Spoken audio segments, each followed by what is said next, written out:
esquecer. Canto aberto, verso incerto, a noite, o amanhecer.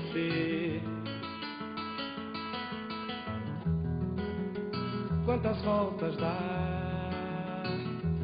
meu mundo, sei lá,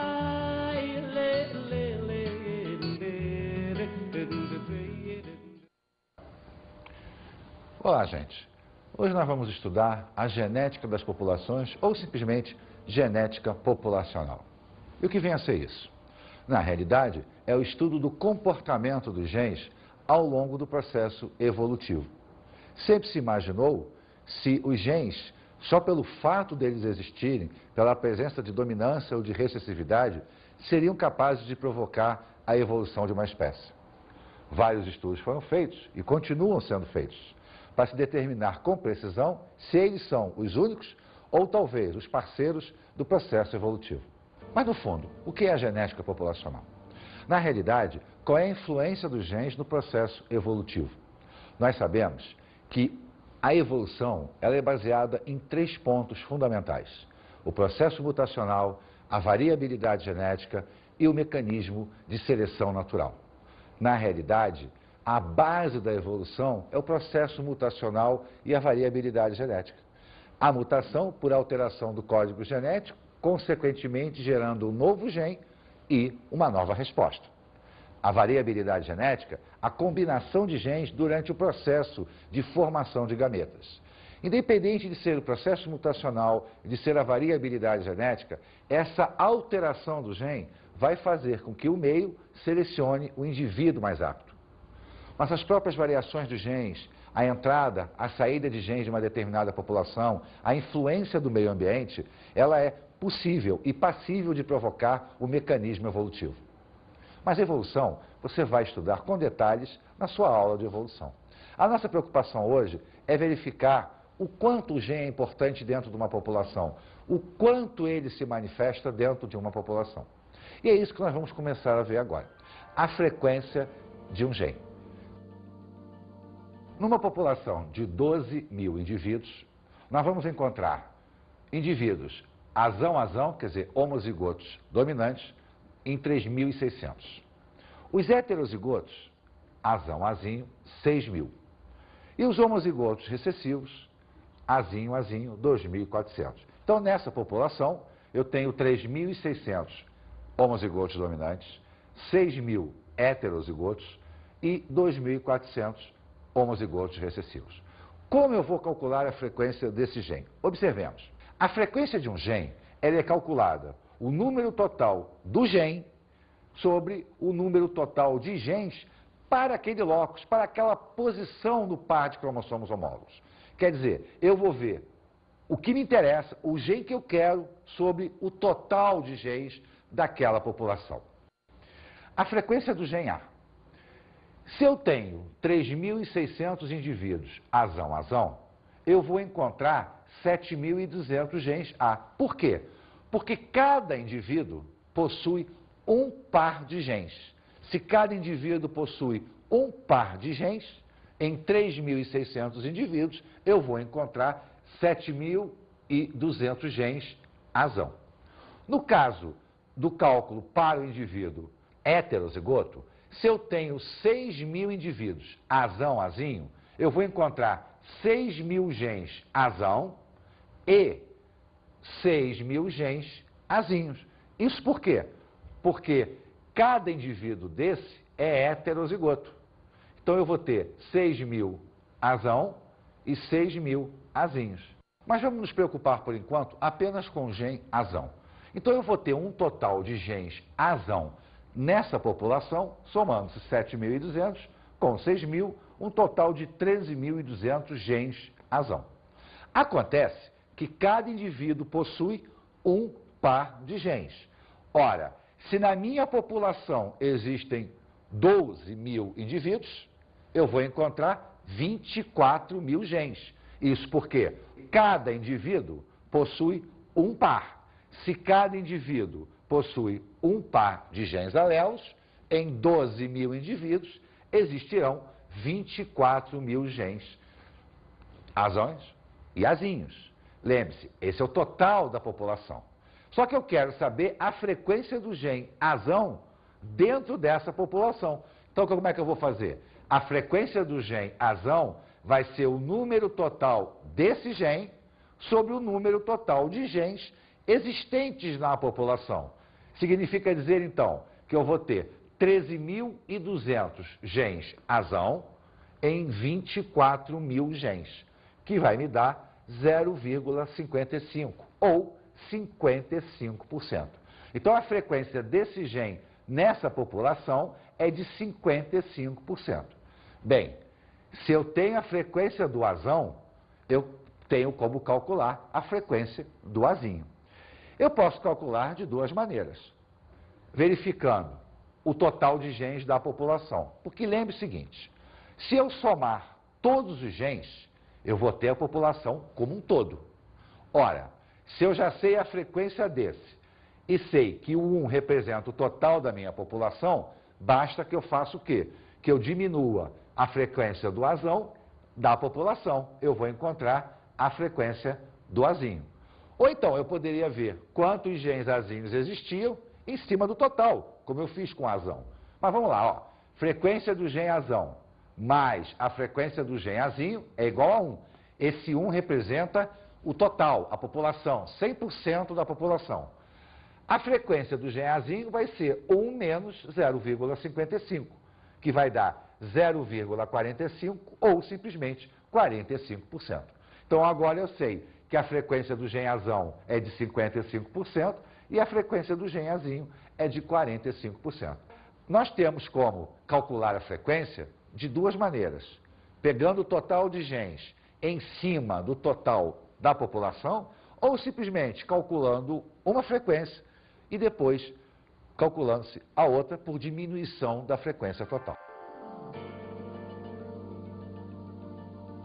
Eu tenho o número de indivíduos com um determinado genótipo sobre o número de indivíduos da população total. O raciocínio é o mesmo quando nós calculamos a frequência do gene.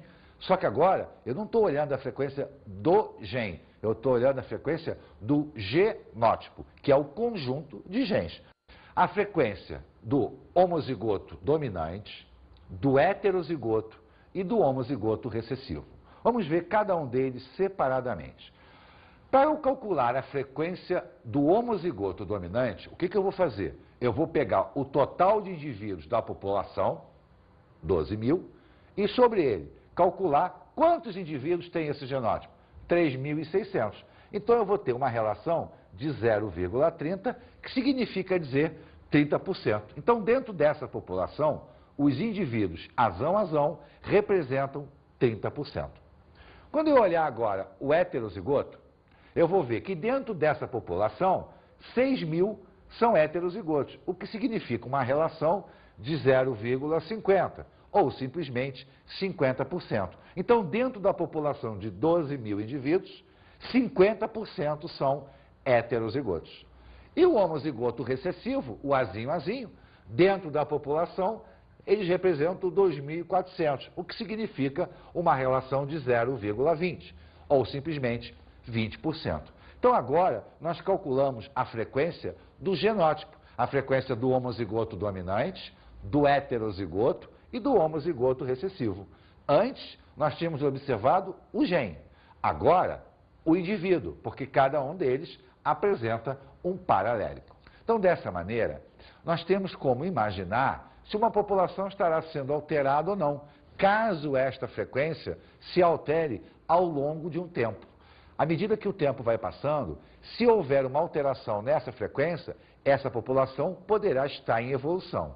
Caso não ocorra essa alteração, significa dizer que a população estará estável. Nada está pressionando o gene para que sofra uma modificação. Vamos estudar agora o chamado teorema de Hardy-Weinberg. Esse teorema demonstra a frequência de genes dentro de uma população. Mas para melhor ilustração, vamos ouvir um texto a respeito de Hardy, que era um matemático inglês, e do Weinberg, um geneticista alemão. Vamos a ele. o matemático inglês Godfrey H. Hardy e o geneticista alemão Wilhelm Weinberg demonstraram, trabalhando independentemente, que se não houvesse fatores evolutivos, as frequências genéticas não sofreriam alteração. Essa conclusão ficou conhecida como Teorema de Hardy-Weinberg. Interessante, né? Os trabalhos deles eram isolados. E depois, ao chegarem às mesmas conclusões, criou-se então o chamado Teorema de Hardy-Weinberg. Bem, qual é a importância disso? Como surgiu esse pensamento? Nós vimos que um gene ele tem uma determinada frequência dentro da população. Acontece que sempre se perguntou, será que a alteração desse gene é capaz de promover um processo evolutivo? O Teorema de Hardy-Weinberg demonstra exatamente isso. Ele vai demonstrar qual é a incidência de um gene, a frequência dele dentro de uma população. Se ele é ou não é importante para o efeito evolutivo desta população. Só que nós temos que ter em mente o seguinte, para que o teorema seja verdade, existem pré-condições, existem condições necessárias à manutenção daquela população para que a relação matemática seja mantida. Então é como se nós tivéssemos umas pré-condições para esse teorema, digamos assim, funcionar. Vamos dar uma observada nessas condições. Olha só, a primeira condição é que a população seja grande, para que não ocorra desvios ou mudanças significativas devido ao acaso na frequência dos genes. Isso significa o quê?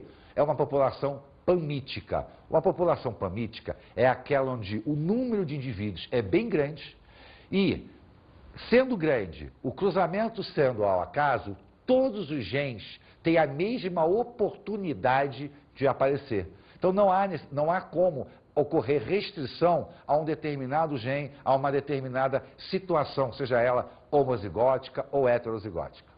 A segunda condição é que não ocorra mutações, ou seja, não exista alteração na sequência do DNA. Nós já vimos que isso é um pouco difícil de acontecer, visto que o DNA pode sofrer a ação do meio ambiente.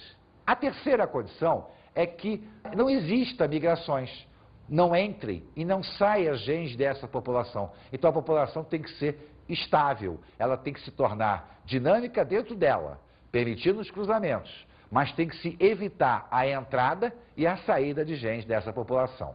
E que todos os genótipos devem ter a mesma chance de sobrevivência na reprodução. Isso significa a não existência da seleção natural. Até porque, o que é a seleção natural? É a pressão do meio em cima de um determinado genótipo. Quando a mutação é favorável, o genótipo permanece. Quando a mutação não é favorável, o genótipo desaparece. Uma outra condição seria que os cruzamentos têm que ocorrer ao acaso. Isso significa o quê? Não pode haver padrão de cruzamento. Um gene tem que estar apto a cruzar com outro. Com isso, você aumenta o plantel de descendentes e aumenta a frequência de ocorrência. Só que existe um grande detalhe nessa história toda. Todas essas condições, na natureza, são utópicas. A probabilidade de não existir mutação, de não existir seleção natural, de não ocorrer migrações, é basicamente impossível no meio ambiente. Bem, então significa dizer que o teorema não é válido? Não, ele continua sendo válido. Porque mesmo essas condições não ocorrendo, melhor dizendo, sempre na natureza, o teorema vai mostrar para a gente se está ocorrendo uma variação muito grande de um determinado gene. E lembra que quando nós temos uma variação muito grande no gene, isso pode indicar um processo de evolução. Então o teorema é válido. E a partir dele começou-se a verificar a influência do gene no mecanismo evolutivo. Vamos observar o teorema de Hardy-Weinberg. Eles propuseram que o gene dominante fosse representado por P e o gene recessivo fosse representado por Q. Então, na realidade, ao invés de nós usarmos qualquer letra, que é possível, não existe nenhum impedimento, por eles nós usaríamos P para o gene dominante, Q para o gene recessivo. Se nós pensarmos no gene azão e o gene azinho, como nós temos visto até agora, cruzando-se os dois heterozigotos, quer dizer, um azão, azinho, vezes um azão-azinho, para que eu tenha azão-azão nessa descendência, eu tenho que ter a probabilidade do óvulo ter o gene azão e o espermatozoide também, para que possa ocorrer a união dos dois e encontrar um homozigoto. Olha, mas o que significa azão-azão? Não é a probabilidade do azão vezes a probabilidade do azão? Lembra que a regra do E, eu tenho que ter azão e azão. E pela matemática, o que acontece? Nós multiplicamos as probabilidades isoladas. Ou seja, se eu multiplicar azão vezes azão, ou simplesmente P vezes P, usando o P para representar o gene dominante, eu vou encontrar P ao quadrado. Então, para calcular a frequência do homozigoto dominante, eu teria P ao quadrado. Vamos olhar agora homozigoto recessivo. Azinho-azinho. Então, para que o indivíduo seja azinho-azinho, eu tenho que ter um óvulo carregando o gene azinho, sendo fecundado por o espermatozoide carregando o gene azinho. Logo, eu tenho a probabilidade do azinho vezes a probabilidade do azinho. Só que ao invés de eu usar o azinho-azinho, eu posso usar o Q, que representa o gene recessivo. Então, azinho vezes azinho, ou simplesmente Q vezes Q, eu vou encontrar Q ao quadrado. Agora, o heterozigoto. O que é o heterozigoto? É a probabilidade do espermatozoide, ou do óvulo, tanto faz, carregar o gene azão e o outro carregar o gene azinho. Então, eu tenho a probabilidade de um óvulo ter o gene azão e ele vai ser fecundado pelo gene azinho. Então, eu tenho azão vezes azinho, ou simplesmente P vezes Q. Mas lembra que toda vez que eu cruzo dois heterozigotos, eu vou obter o quê? Um homozigoto dominante, um homozigoto recessivo e duas vezes o heterozigoto. Isso significa dizer que isto vai acontecer uma segunda vez, porque a probabilidade de gerar o heterozigoto, ela ocorre duas vezes. Então vamos ver como é que fica isso aqui. Eu vou ter então uma relação, P ao quadrado, representando o homozigoto dominante, duas vezes P vezes Q, representando o heterozigoto, mais Q ao quadrado, que representa o homozigoto recessivo. Olha, mas o que significa essa expressão aqui? Essa expressão é o desenvolvimento de um binômio elevado ao quadrado, não é isso? Eu vou ter P mais Q ao quadrado e, ao formular essa resposta, eu vou encontrar este resultado aqui. Então, isto representa a relação dos genes de acordo com o teorema de Hardy-Weinberg dentro de uma população. O teorema, então, P mais Q ao quadrado é igual a 1. Lembrando sempre que o 1 representa os 100%, a população como um todo. Quando eu faço esta demonstração aqui, P ao quadrado mais duas vezes P vezes Q, mais Q ao quadrado. Na realidade, o teorema, demonstrado ele ponto a ponto, é nada mais nada menos que a resolução matemática dessa expressão aqui. Então, o teorema de Hardy-Weinberg, ele vai mostrar a frequência de cada um dos indivíduos, cada um dos genes envolvidos naquela população. Mas isso é muito teórico, né? Fica muito difícil para a gente imaginar como isso se aplica na prática. O melhor seria nós observarmos um exemplo de como o teorema de Hardy-Weinberg pode ser útil na verificação de uma frequência gênica, ou não só do gene, mas de um determinado indivíduo, dentro de uma determinada condição que possa acontecer em uma população. Vamos ver um exemplo. Em uma população, o gene que causa uma determinada doença mental é recessivo e encontra-se na população com uma frequência de 20%, ou uma relação de 0,2. Qual o percentual de indivíduos nessa população com deficiência mental provocada por esse gene? Prestar atenção no problema? Agora vamos começar a examiná-lo ponto a ponto. Nós temos um gene recessivo que provoca uma determinada doença mental. Nós sabemos que se o gene é recessivo, a manifestação tem que ocorrer em homozigose recessiva. Isso significa dizer que a pessoa, para ficar doente, tem que ter esse gene em dose dupla. Eu sei a frequência dele na população, que representa 20% ou a relação de 0,2. Mas eu não quero a frequência do gene. Eu quero saber quantos indivíduos, qual é o percentual de indivíduos nessa população que sofrerá da doença. Por quê? Terá o gene em homozigose recessiva. Mas eu sei também que, de acordo com o teorema de Hardy-Weinberg, o gene recessivo é representado pela letra Q. Ora, então eu já sei que o meu Q representa 0,2, mas eu não quero o Q, eu quero justamente quem? Q ao quadrado. Por quê? Porque Q ao quadrado vai representar o homozigoto recessivo, ou seja, vai representar o doente. Ora, mas se eu tenho Q e quero saber Q ao quadrado, basta que eu pegue o valor de Q e eleve ele ao quadrado. Então vamos ver. Se a frequência de Q é igual a 0,2, Q ao quadrado vai ser igual a 0,2 elevado ao quadrado. E isso vai dar o quê? 0,04.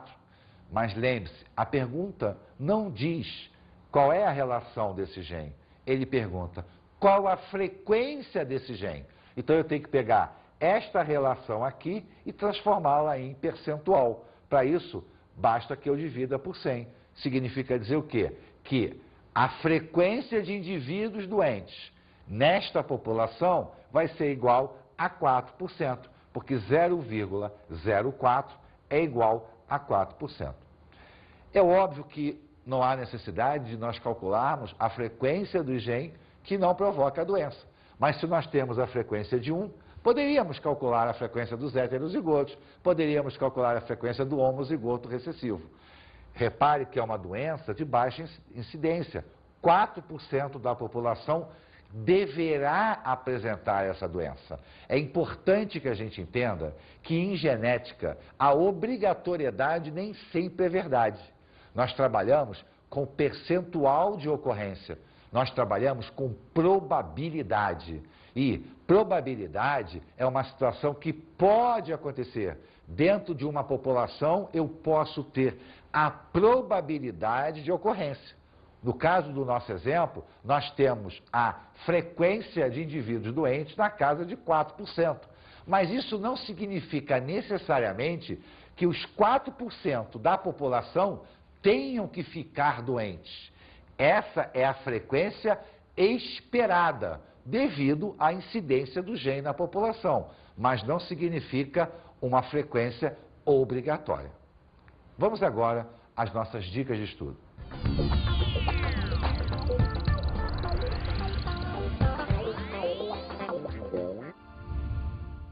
Hoje nós estudamos a genética populacional. E uma dica que eu dou a vocês é fazer muito exercício. Por quê? Porque se você prestou bem atenção, essa parte da biologia depende muito da matemática. Uma matemática simples, com certeza.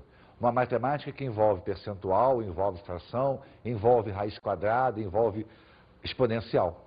Então, a grande dificuldade sempre está ligado aos processos matemáticos. Então, faça bastante exercício. Procure resolver bastante problemas ligados ao teorema de Hardy-Weinberg, ligados à frequência gênica. Tenha sempre em mente que para você usar o teorema de Hardy-Weinberg, a população tem que estar em equilíbrio. Quando ela não está em equilíbrio, você tem que verificar o quanto daquele gene encontra-se dentro da população como um todo. Isso porque o teorema só é válido se a relação entre os genes estiver dentro das condições pré-estabelecidas, não existindo mutação, não existindo variabilidade genética, não existindo seleção natural. Caso contrário, qual é a melhor maneira de se estudar isso? Fazendo o quanto do gene dentro da população total. Treine, calcular o gene, calcular a população, calcular o genótipo, calcular o fenótipo. Na realidade, esse momento da genética requer muito exercício, requer muito treino. Bons estudos.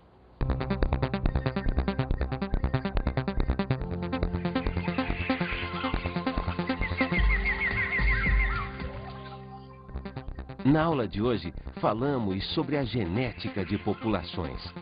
Hoje nós estudamos genética populacional. Vimos o quanto é importante calcularmos a frequência de um gene para verificarmos os mecanismos evolutivos. Vimos também que a evolução depende de vários aspectos, mutacionais, seleção natural, reprodução. Todos esses aspectos se envolvem na determinação se uma população está ou não está em evolução. Só que estar ou não estar em evolução significa mexer ou não mexer com o padrão genético dessa população. Aprendemos a fazer o cálculo da frequência genética. Vimos a necessidade de calcularmos a frequência de um gene dentro da população. Vimos como fazer isso. Um gene dentro de um todo, ou seja, quanto daquele gene existe dentro de uma população. Com isso, nós podemos identificar qual a frequência do gene dominante, qual a frequência do gene recessivo e calcular, inclusive, a frequência genotípica desses indivíduos. E conhecemos o teorema de Hardy-Weinberg. Bem, vimos o teorema de Hardy-Weinberg. Estudamos as condições necessárias para que esse teorema seja válido. Vimos que mesmo que essas condições não sejam exatas, ele é importante porque ele determina a frequência de um gene, o que nos permite saber se uma população está evoluindo ou se ela está estática. O teorema obedece a um relacionamento entre o gene dominante e o gene recessivo dentro de uma população. Bons estudos!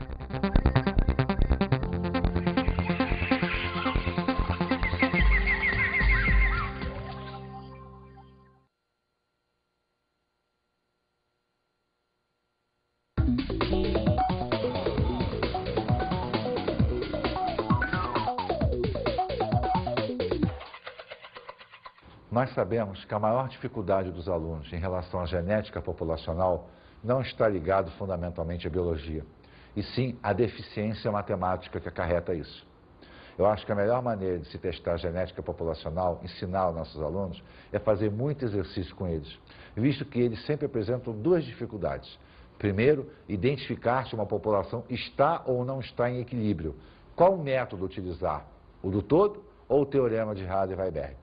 Segundo, calcular raiz quadrada, elevar ao quadrado, calcular frequência. É difícil para o aluno, eles têm uma certa dificuldade. Então eu acho que se nós fizermos bastante exercício voltado para esse tópico, a chance dele pegar o mecanismo, dele começar a entender melhor o processo, se tornará muito mais fácil.